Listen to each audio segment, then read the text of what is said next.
So we are down to the final section of this course right here in terms of aim training. And lastly, what we need to talk about is something that has been addressed recently in the community. As I mentioned in a previous video, how Asuna says, like, I don't use aim trainers. And that just kind of like poses the question of like, do any pros use aim trainers? To answer this question, I would say probably so. There's probably some pros out there who do use aim trainers. I would imagine it's like 50-50 might be generous. I would say most professional players probably aren't just sitting there every single day doing like grid shot and aim labs, though.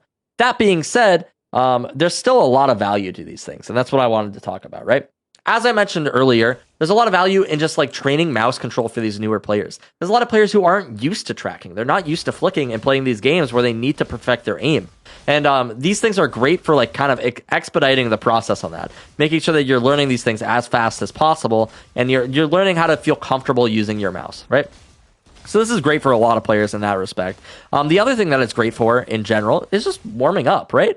A lot of players, like a lot of professional players, for example, absolutely warm up. They warm up before their scrims. They warm up before their games. I've known teams to play warm up scrims quite literally, where it's just like you're just practicing not only your aim, obviously, but like your strats and stuff like that, and just like your teamwork, communication, and stuff as a team. And you're just trying to like practice these things. So it's like, is aim training a waste of time? Absolutely not for newer players. For newer players, it is a great like resource for you to like spend your time doing between or before your games. I would definitely recommend going into the range, just warming up, practicing these techniques. Once you get to like the pro level and stuff like that, yeah, there's probably some pro players who don't warm up before every single game, right? There's probably some pro players who don't use aim trainers or don't have like any sort of aim training routine. That being said, there's probably a lot of them that really stand by it. They really say that it's like their bread and butter and why they're able to aim at the capacity that they're able to.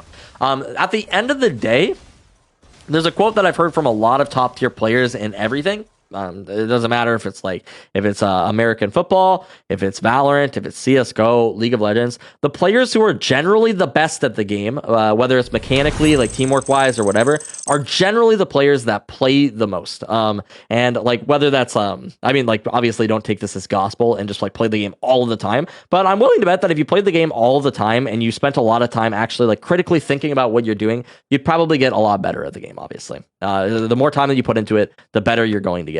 And if you don't put in the time, you don't put in the hours, you're never going to be the top tier player that I'm assuming a lot of people would like to be, you know? So just at the end of the day, do pros use aim trainers?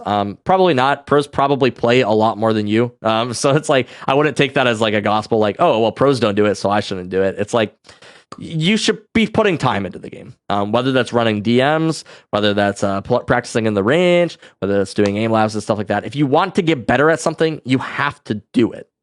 So yeah, that's kind of my advice to people.